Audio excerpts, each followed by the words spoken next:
Hello everyone, welcome to Engineers Point. आज हम पढ़ेंगे हाइड्रोलिक्स में एक नया टॉपिक ऑरिफिस। पिछले टॉपिक में हम पढ़े थे ऑरिफिस मीटर और वेंचुरी मीटर। समझिएगा, आज का टॉपिक बहुत इजी टॉपिक मिलेगा आपका, ऑरिफिस। ठीक है, अब पहले हम समझेंगे कि ऑरिफिस होता क्या है। ठीक है ना, क्या समझेंगे कि ऑरिफिस होता क्या है। सबसे पहले समझिएगा ऑरिफिस क्या होता है। किसी टंकी की दीवार या तली में, ये मान लेते हैं कोई टैंक हो गया है ना। कौन सा टैंक? जो आपके घर के छत के ऊपर रहता है, वही टैंक की बात करें। किसी टंकी की दीवार हो गया, ये मान लीजिए दीवार हो गया। किसी टंकी की दीवार या तली में बना होल क्या कहलाता है? ऑरिफिस कहलाता है। बस हो गया आपका, है ना। किसी टंकी की दीवार या तली में बना होल क्या कहलाता है? ऑरिफिस। ज़्यादा हम मैक्सिमम ऑरिफिस को समझते हैं दीवार में, तो अभी हम जो भी एग्जांपल देंगे वो ऑरिफिस यानी टैंक के दीवार को लेकर देंगे। लेकिन आपको समझना है कि ऑरिफिस क्या कहलाता है? टैंक या फिर टैंक के दीवार या तली में बनाया गया होल। अब ऑरिफिस के थ्रू हम क्या करते हैं? डिस्चार्ज को मेजर करते हैं। ऑरिफिस के थ्रू डिस्चार्ज कैसे मेजर करेंगे? डिस्चार्ज का फॉर्मूला जानते हैं आप, Q इक्वल टू होता है, ये भी जनरली बता रहे हैं, इसका तो हम डेरिवेशन आता है लंबा चौड़ा। एरिया, क्या ऑरिफिस का एरिया आपको पता रहेगा? हाँ भाई, ऑरिफिस गोलाकार स्क्वायर जो भी रहेगा उसका एरिया पता रहेगा। V किस वेग से निकल रहा है वो भी आपको पता है। तो इससे हम क्या मेजर करते हैं? Rate of flow. और जानते हैं रेट ऑफ फ्लो को हम क्या कहते हैं? डिस्चार्ज। यानी आप क्या बोलेंगे ऑरिफिस का डेफिनेशन? किसी टंकी के दीवार या तली में बना होल या छिद्र क्या कहलाता है? ऑरिफिस कहलाता है। ऑरिफिस के द्वारा हम क्या करते हैं? Rate of discharge, rate of flow यानी डिस्चार्ज को मेजर करते हैं। एक बात जो नोटिस करने वाली बात है, क्या एकदम इम्पॉर्टेंट नोट है आपका, 2000 वाला नोट है, याद रखिएगा। देखिए, जिधर से पानी गिरेगा, टैंक है ना, टैंक। देखिए, एक दीवार हो गया तो यहाँ जो होल बना हुआ है ना, यहाँ जो होल बना हुआ है, ठीक है, यहाँ जो होल बनेगा। लेकिन साइड से देखिए ये होल है, ऐसा है दीवार में, ठीक है, लेकिन साइड से तो आपको ऐसे दिखेगा, है ना। तो समझना है, समझिएगा। पानी जब इधर से इधर जा रहा है तो इसे कहते हैं हम लोग अप स्ट्रीम। क्या कहते हैं? Up stream. इसे कहते हैं हम लोग डाउन स्ट्रीम। अप स्ट्रीम मतलब प्रति प्रवाह, हिंदी क्या होगा आपका? प्रति प्रवाह। और डाउन स्ट्रीम मतलब होता है अनुप्रवाह। आज के बाद हम प्रति प्रवाह अनुप्रवाह नहीं कहेंगे, क्या कहेंगे? अप स्ट्रीम और डाउन स्ट्रीम। ठीक है, अब समझिएगा, यानी जिधर से पानी बहेगा, जिस साइड में जाएगा उस साइड को डाउन स्ट्रीम, जिस साइड से जाएगा उस साइड को क्या कहेंगे? Up stream. भाई यहाँ तक क्या है? पानी। पानी का सिंबल ये होता है ए। यहाँ तक क्या है भाई? पानी है। सॉरी, पानी नहीं रहेगा, लिक्विड है। क्या है आपका? लिक्विड है ना। बार बार लिक्विड की जगह पानी बोल देते हैं कोई भी।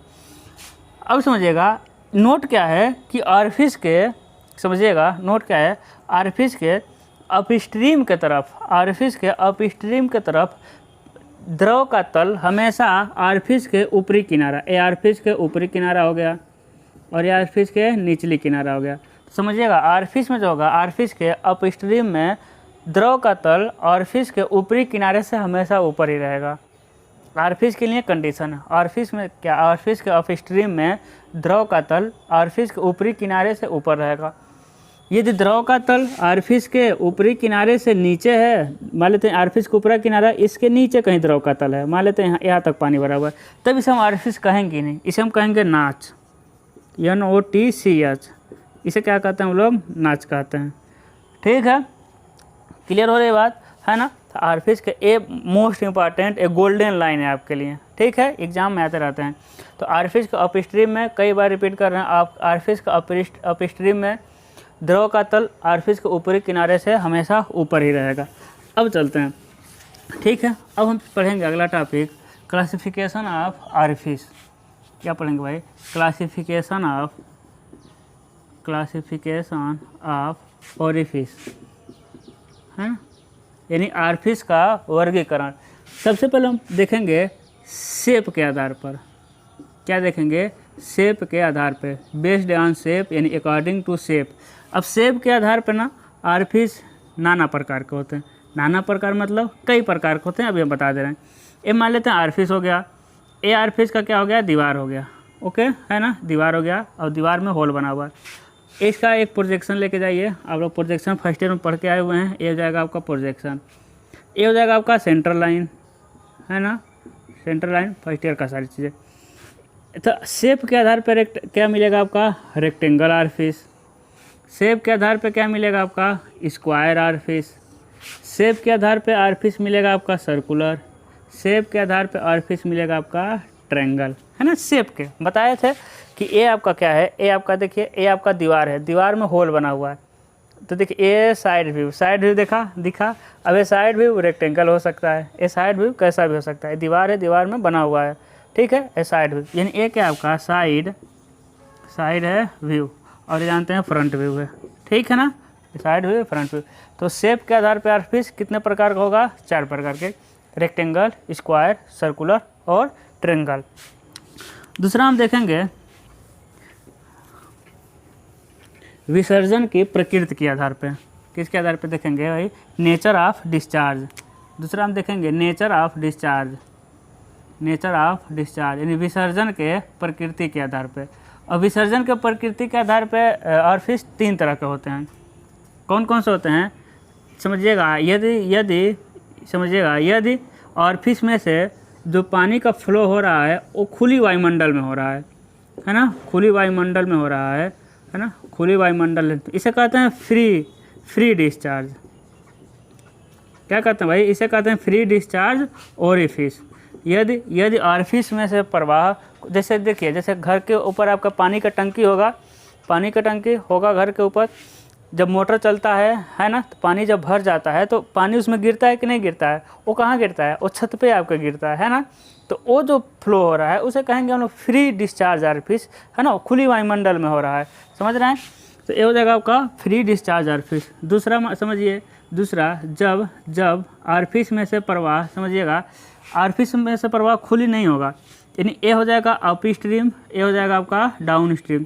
यानी अप स्ट्रीम में भी पानी रहेगा कुछ, भाई इधर कुछ ना कुछ तो पानी रहेगा। अप स्ट्रीम में तो हम बताया ही था, गोल्डन लाइन जो बोले थे, अप स्ट्रीम की तरफ तो आपका हमेशा पानी ऊपरी किनारा से ऊपर ही रहेगा।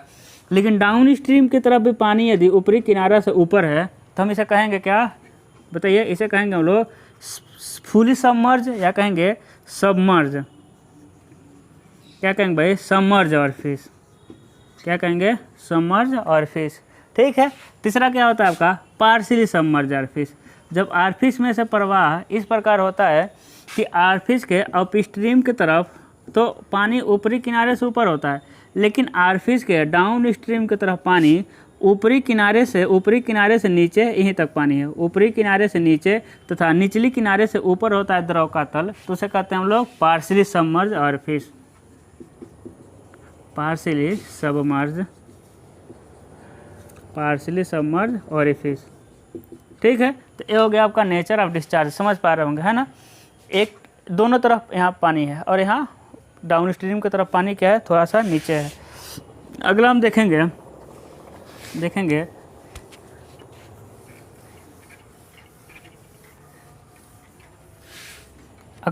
तीसरा हम देखेंगे दीवार के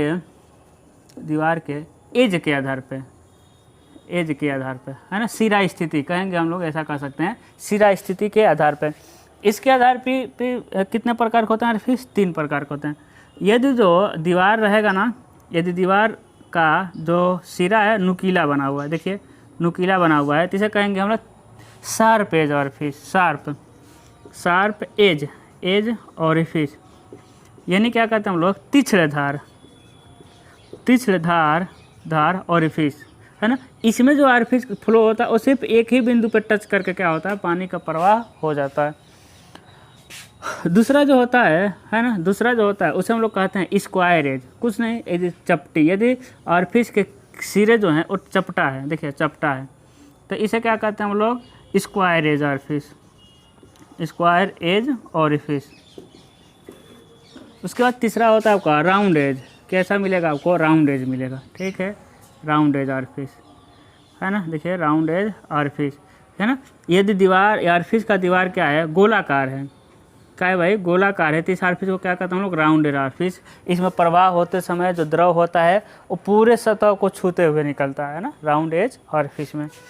3 आधार पे हम लोग देख चुके हैं। चौथा मेरा हो जाएगा शेप, हो गया है ना, साइज के आधार पे। किसके आधार पे ऑरिफिस भाई, साइज के आधार पे, साइज के आधार पर, according to size, based on size. अब साइज के आधार पे ऑरिफिस ना 2 प्रकार का होता है। पहला होता है आपका स्मॉल ऑरिफिस, छोटा ऑरिफिस। दूसरा होता है आपका लार्ज ऑरिफिस, यानी बड़ा ऑरिफिस। अब इसका समझ लेते हैं कब हम स्मॉल ऑरिफिस कहेंगे, कब हम लार्ज ऑरिफिस कहेंगे। समझते हैं। ये मान लेते हैं क्या हो गया आपका ऑरिफिस हो गया, ये क्या हो गया ऑरिफिस। ठीक है, यहाँ तक क्या है पानी भरा हुआ है, समझिए। ये हो गया आपका सेंटर, सेंटर तक ऊंचाई क्या है मान लेते हैं कैपिटल एच है। ये क्या हो जाएगा आपका डी, डाया ऑफ ऑरिफिस, मान लेते हैं सर्कुलर है तो हो जाएगा आपका डाया ऑफ ऑरिफिस। अब समझिएगा स्मॉल ऑरिफिस का क्या कहेंगे, समझिए। यदि ऑरिफिस के है ना, यदि ऑरिफिस के निचला किनारा ऊपरी किनारा, यही तो है, यदि ऑरिफिस की निचली किनारे और ऊपरी किनारे के द्रव कणों के गति में ज़्यादा अंतर नहीं रहता है तो उसे कहेंगे स्मॉल ऑरिफिस। यदि ऑरिफिस के निचले किनारे और ऊपरी किनारे के जो द्रव कण हैं उसमें ज़्यादा अंतर नहीं है तो उसे कहेंगे हम लोग स्मॉल ऑरिफिस। यदि ऑरिफिस के निचली किनारे और ऊपरी किनारों के द्रव कणों के बीच में ज़्यादा अंतर है तो उसे कहेंगे हम लोग लार्ज ऑरिफिस। अब बताइए बड़ा सा होल रहेगा तो नीचे कुछ और वेलोसिटी से पानी बहेगा, ऊपर किसी और वेलोसिटी से पानी बहेगा, लेकिन छोटू सा होल रहेगा, छोटू सा, तो बताइए कितना अंतर होगा, बहुत कम अंतर हो पाएगा। बात को समझना है। तो यदि ऑरिफिस के ऊपरी सिरा और निचले सिरा के बीच ज़्यादा अंतर है तो उसे कहेंगे हम लोग लार्ज ऑरिफिस। मैक्सिमम को लार्ज ऑरिफिस ही पढ़ना, स्मॉल ऑरिफिस निकालना सारी चीज़ें आसान होती है। लार्ज ऑरिफिस में प्रत्येक सतह पे हम लोग वेलोसिटी को ज्ञात करके उसके बाद स्टडी करते हैं। स्मॉल ऑरिफिस में बस एक जगह जो इसके सेंटर होता है, सेंटर पे वेलोसिटी ज्ञात करते हैं और उसी को लेकर हम लोग स्टडी कर लेते हैं। ठीक है, समझ आई चीज़ें। एक और इसकी बात है कि यदि स्मॉल ऑरिफिस किसे कहते हैं, यदि जो एच है ना वो 2D से अधिक हो जाएगा, यदि एच जो है वो 2D से छोटा हो जाए तो इसे कहेंगे लार्ज ऑरिफिस, इसे कहेंगे स्मॉल ऑरिफिस।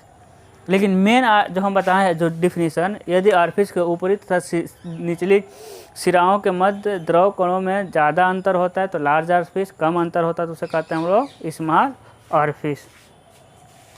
सारे मोस्ट इंपॉर्टेंट टॉपिक थे, इंट्रोडक्शन थे समझिए एक तरह से। अब हमको पढ़ना है अगला टॉपिक, है ना। अब हमको क्या पढ़ना है, ये नया चैप्टर है, ठीक है। फंडामेंटल ऑफ फ्लूइड फ्लो खत्म हो गया है, नया चैप्टर है। हम पढ़ेंगे अब वेना कंट्रैक्टा, वेना कंट्रैक्टा यानी जेट संकोच। अभी भी दिवाली ख़त्म हो गया लेकिन कुछ लोग पगलाए हुए हैं, ठीक है। इसे क्या कहेंगे हम लोग, जेट संकोच कहेंगे। अब जेट संकोच क्या होता है, देखिए बहुत सिंपल से हम बात बता रहे हैं। जेट संकोच क्या होता है, ये क्या हो गया आपका ऑरिफिस। अब देखिए जेट संकोच, वेना कंट्रैक्टा समझना बहुत ज़रूरी है क्योंकि इसी के आधार पे आगे के 3-4 टॉपिक आएंगे। अच्छे समझिएगा, अच्छे समझना ही नहीं है, बस आप देखिए अभी समझ आ जाएगा। हम कह रहे हैं जेट संकोच किसे कहते हैं। ये हो गया आपका दीवार, इसमें हम क्या बना दिए ऑरिफिस। देखिए क्या बन गया आपका ऑरिफिस, ऑरिफिस बना। अब इसमें से देखिए यहाँ तक क्या बना हुआ है, पानी भरा हुआ है। भाई डाउन स्ट्रीम है, ये अप स्ट्रीम है। अब देखिए पानी आएगा निकलेगा निकला, पानी आएगा निकलेगा निकला। चलिए भाई पानी को निकालते हैं। ऐसा तो पानी निकलेगा, अरे हाँ कहिए, अच्छा कह नहीं पाएंगे, ऑफलाइन है ना, मोबाइल में कैसे कह पाएंगे आप लोग। इसीलिए ज़्यादा शेयर करिए, आप लोग सब्सक्राइबर बढ़ाइए, फिर हम लोग लाइव क्लास लेते हैं, ठीक है ना। अभी आप लोग लाइव रहते तो कहते ना हाँ। अब समझिएगा ऐसा निकलेगा पानी, है ना, आया तो क्या होता है, जब ऑरिफिस में से पानी निकलता है तो ऑरिफिस भाई होल छोटा होता है तो द्रव अपने आप को सिकुड़ कर चलता है। जैसे मान लीजिए हम चल रहे हैं, देखिए मान लीजिए हम चल रहे हैं और मेरे सामने गुफा आ जाएगा तो क्या करेंगे भाई, इस द्रव यहाँ था, गुफा से निकलेगा तो हम अपने शरीर को सिकुड़ा के चलेंगे, नहीं सिकुड़ेंगे, ऐसे चलेंगे, ठीक है, ये सिकुड़ जाएंगे।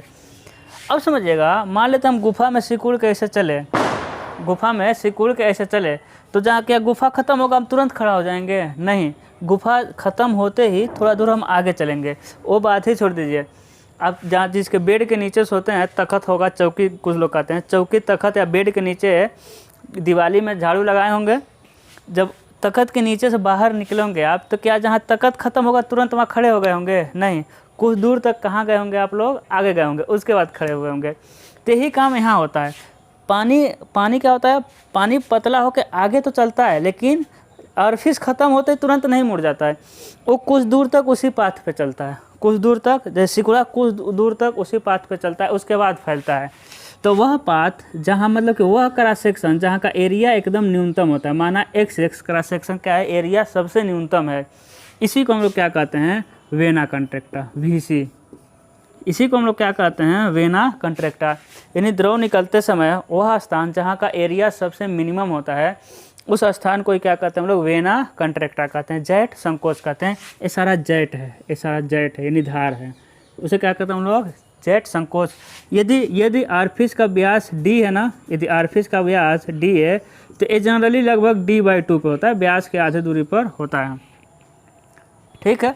अब जेट संकोच का जो वेलोसिटी होता है ना, वो अधिकतम होगा। क्यों वेलोसिटी जेट संकोच पर अधिकतम होगा, क्योंकि Q इक्वल टू आप जानते हैं AV, तो V इक्वल टू क्या होता है, Q/A। अब जानते हैं जेट संकोच पे एरिया क्या होता है, मिनिमम, इसीलिए जेट संकोच पे वेलोसिटी क्या होता है आपका, मैक्सिमम वेलोसिटी मिलता है जेट संकोच पे। बस यही समझना था, बहुत अच्छे से समझ आया होगा, इतना हम गारंटी ले सकते हैं आपको, ठीक है। अब इसी के थ्रू ना, इसी के द्वारा हम क्या पढ़ेंगे, कुछ गुणांक पढ़ेंगे, है ना। इसी के थ्रू हम क्या पढ़ेंगे, कुछ गुणांक पढ़ लेते हैं। चलिए अभी तो 17 ही मिनट हुआ है, पढ़ा देते हैं। हम सोच रहे थे आधा घंटा हो गया, फिर अगले दिन पढ़ाते हैं। क्या पढ़ेंगे हम लोग, कुछ गुणांक पढ़ेंगे, ठीक है। चलिए पढ़ते हैं भाई। सबसे पहले हम पढ़ते हैं कोफिशिएंट ऑफ कंट्रैक्शन। क्या पढ़ेंगे, कोफिशिएंट ऑफ कंट्रैक्शन, यानी संकुचन गुणांक। संकुचन गुणांक, देखिए आपको नाम, अरे यार, संकुचन गुणांक मतलब आपको नाम से लग रहा है दबने वाला, संकुचन हो गया, यानी कुछ दब गया, ठीक है। अब संकुचन गुणांक किसे कहते हैं समझिएगा, इसे हम सी से प्रदर्शित करते हैं। किससे प्रदर्शित करते हैं, सी। बड़ा वाला सी मतलब कोफिशिएंट, और छोटू सा सी मतलब कंस्ट्रक्शन है, कंट्रक्शन, संकुचन गुणांक। यानी जेट संकोच का क्षेत्रफल अपान में ऑरिफिस का क्षेत्रफल, है ना, समझिएगा। जेट संकोच का क्षेत्रफल और ऑरिफिस का क्षेत्रफल का रेशियो क्या कहलाता है आपका, कोफिशिएंट ऑफ कंट्रक्शन। जेट संकोच का क्षेत्रफल और ऑरिफिस का क्षेत्रफल, है ना, समझ रहे हैं। ये जेट वेना कंट्रैक्टा वाला, वेना कंट्रैक्टा पर क्षेत्रफल और ऑरिफिस का क्षेत्रफल का रेशियो क्या कहलाता है, कोफिशिएंट ऑफ कंट्रक्शन। अब देखिए ए ऑरिफिस था, यहाँ जाके एरिया कुछ कम हो रहा था, यानी इसका मान हमेशा क्या आएगा, हमेशा 1 से कम आता है। जनरली CC का मान 0.97 आता है। कितना आएगा आपका, 0.97 आता है, 0.64 आएगा, ठीक है, ठीक है। कोफिशिएंट ऑफ कंस्ट्रक्शन समझ आ गया। अब समझिएगा दूसरा होता है आपका कोफिशिएंट ऑफ वेलोसिटी, यानी वेग गुणांक। वेग गुणांक, अब वेग गुणांक क्या होता है भाई, कुछ नहीं होता, इसे CV से दिखाते हैं। C मतलब कोफिशिएंट, V मतलब वेलोसिटी। जेट संकोच पर का देखिएगा, जेट संकोच है ना, जेट संकोच हमको बार बार बनाना अच्छा नहीं लगेगा, क्योंकि आप लोग पढ़ चुके हैं। जेट संकोच जहाँ का एरिया एकदम मिनिमम रहेगा, तो जेट संकोच पर एक्चुअल वेलोसिटी VC, भी एक्चुअल लिख दे रहे हैं। जेट संकोच पर एक्चुअल वेलोसिटी तथा थियोरेटिकल वेलोसिटी का रेशियो क्या कहलाता है आपका, थियोरेटिकल वेलोसिटी का रेशियो क्या कहलाता है ना, VC लिख दे रहे हैं। जेट संकोच के एक्चुअल वेलोसिटी तथा थियोरेटिकल वेलोसिटी का रेशियो क्या कहलाता है, कोफिशिएंट ऑफ वेलोसिटी। आप कहेंगे सर थियोरेटिकल वेलोसिटी √2gh कैसे आ गया, ऐसे आया। अब बताइए वेलोसिटी हेड क्या होता है, v²/2h होता है, 2gh, तो v इक्वल टू क्या मिल जाएगा, √2gh। बताइए वेलोसिटी हेड होता है कि नहीं होता है, पता है ना, v²/2gh वेलोसिटी हेड, h से दिखा रहे हैं, v²/2gh, तो v इक्वल टू। अब समझिए एक्चुअल वेलोसिटी मतलब क्या होगा भाई, हम थियरी के थ्रू वेलोसिटी निकालेंगे, लेकिन जितना हम थियोरेटिकल में वेलोसिटी निकालेंगे उतने वेग से यहाँ पानी नहीं बहेगा। क्यों, क्योंकि वेग बहेगा तो वेग आपस में कुछ घर्षण भी करेगा, वायुमंडल का कुछ इफेक्ट पड़ेगा, हवा चलेगी, घर्षण का प्रभाव होगा, विस्कोसिटी, बहुत सारे प्रभाव के कारण जितना हम थियरी में वेलोसिटी निकालते हैं, एक्चुअल में उतने वेग से पानी नहीं बहता, उससे कम वेग पर पानी बहता है। जिसे हमें क्या कहते हैं हम लोग, कोफिशिएंट ऑफ वेलोसिटी। आसान टॉपिक है सारा टॉपिक। अगला हम पढ़ेंगे, तीसरा हम पढ़ेंगे coefficient of discharge. Coefficient of discharge यानी विसर्जन गुणांक। क्या पढ़ेंगे भाई, विसर्जन गुणांक। इसे हम किससे प्रदर्शित करेंगे, CD से। कुछ नहीं है, ये भी विसर्जन गुणांक एकदम आसान है। जेट संकोच पे वास्तविक डिस्चार्ज, जो वास्तव में डिस्चार्ज होगा, अपान में थियोरेटिकल डिस्चार्ज। दो हम फार्मूले के थ्रू निकालेंगे। A√2GH का रेशियो क्या कहलाएगा आपका, कोफिशिएंट ऑफ डिस्चार्ज। तो जेट संकोच पे वास्तविक वेलोसिटी तथा थियोरेटिकल वेलोसिटी का रेशियो क्या कहलाता है, कोफिशिएंट ऑफ डिस्चार्ज कहलाता है। तो एक कैसे आ गया, क्योंकि भाई Q इक्वल टू आप जानते हैं A भी होता है। V का मान हम बताइए कितना लिखे थे, 2GH अभी हम पता किए, और A का मान एरिया वेना कंट्रैक्टर है ना, आसानी समझ गए। अब इन तीनों में हम क्या देखेंगे, रिलेशन। इन तीनों में क्या देखेंगे, अब हम रिलेशन देखेंगे। चलिए रिलेशन देखते हैं। अब जानते हैं, ठीक है, यहीं से हम देखिए, यहीं से हम चलिए रिलेशन देखते हैं भाई। तीनों में क्या देखेंगे, ओहो मिटा दिए, फिर मिटाना पड़ेगा यार। तीनों में क्या देखेंगे, रिलेशन। हम जानते हैं क्या जानते हैं, अभी हम देखें CD इक्वल टू Q अपान में A√2GH। बताइए Q क्या है, एक्चुअल वेलोसिटी। अभी हम देखें ना, वेग डिस्चार्ज है ना,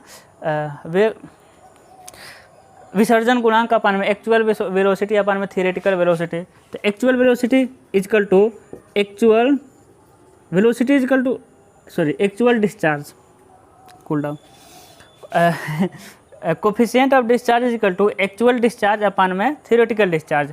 एक्चुअल डिस्चार्ज है तो एक्चुअल डिस्चार्ज इक्वल टू क्या होता है, A भी होता है, यानी एक्चुअल एरिया ऑफ वेना कंट्रैक्टा गुणे एक्चुअल वेलोसिटी, है ना। अब यहाँ से एक्चुअल एरिया क्या मिलेगा, देखिए यही तो है वेना कंट्रैक्टा का एरिया, यही ना वेना कंट्रैक्टा का एरिया है, तो ऑरिफिस का एरिया है। तो वेना कंट्रैक्टा का एरिया इक्वल टू क्या हो जाएगा, CC गुणे A। तो होगा कि नहीं होगा, CC गुणे A equal to actual velocity क्या होगा बताइए। तो वेलोसिटी गुणांक क्या पढ़े थे आप, एक्चुअल वेलोसिटी अपान में √2GH थियोरेटिकल वेलोसिटी। तो एक्चुअल वेलोसिटी इक्वल टू क्या आ जाएगा, CV गुणे √2GH। अब ए इक्वेशन फर्स्ट है, तो इसी में इसको क्या करना है, रख देना है। रखिए, तो CD इक्वल टू क्या होगा, Q की जगह इसको रखिए, CC गुणे A गुणे CV गुणे √2GH अपान में A√2GH, 2GH A 2GH। तो CD इक्वल टू क्या हो जाता है आपका, CC गुणे CV। ठीक है, चीज़ें अच्छे से एकदम आराम से समझ आ रही होगी, हम जानते हैं, कोई दिक्कत नहीं होगा। बस आप लोग अच्छे से पढ़ते रहिए रेगुलर, और नोट्स मिलेगा आपको, डोंट वरी। ठीक है, जो नोट्स देंगे वो हिंदी में भी मिलेगा, इंग्लिश में भी मिलेगा। आप व्हाट्सएप करते रहिए, ठीक है। व्हाट्सएप हम नोट्स का अनाउंस करेंगे, ठीक है। नोट्स मिलेगा आपको, परेशान होने की जरूरत नहीं है, उसमें और अच्छे से लिखवाएं सारी चीज़ें।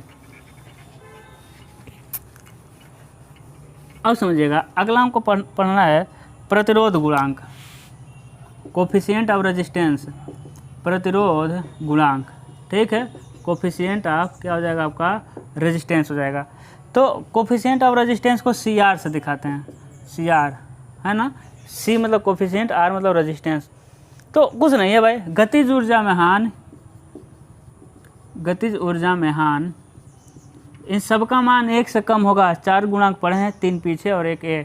4 गुणांक में सबका मान 0 से कम ही होगा। गतिज ऊर्जा में हान अपान में वास्तविक गतिज ऊर्जा का अनुपात, वास्तविक गतिज ऊर्जा का अनुपात क्या कहलाता है आपका, कोफिशिएंट ऑफ रेजिस्टेंस यानी प्रतिरोध गुणांक। एक देखते हैं, हम पढ़ाते हैं आपका 1 मिनट टाइम वेस्ट नहीं करते हैं, क्योंकि हम चाहते हैं आप जितना देख रहे हैं उतना आपका समय मतलब यूटिलाइज हो जाए हमेशा लगातार, तभी से हम बोलते जा रहे हैं। ठीक है, तो आज के बस इतना ही। अगले हम लेक्चर में पढ़ेंगे डिस्चार्ज को हम कैलकुलेट कैसे करना है। जैसे बड़े ऑरिफिस में से डिस्चार्ज होगा तो उसको कितना डिस्चार्ज होगा, फार्मूला को डिराइव करना है। ठीक है, तो आज के लिए बस इतना ही। हंसते रहिए, मुस्कुराते रहिए। Good luck.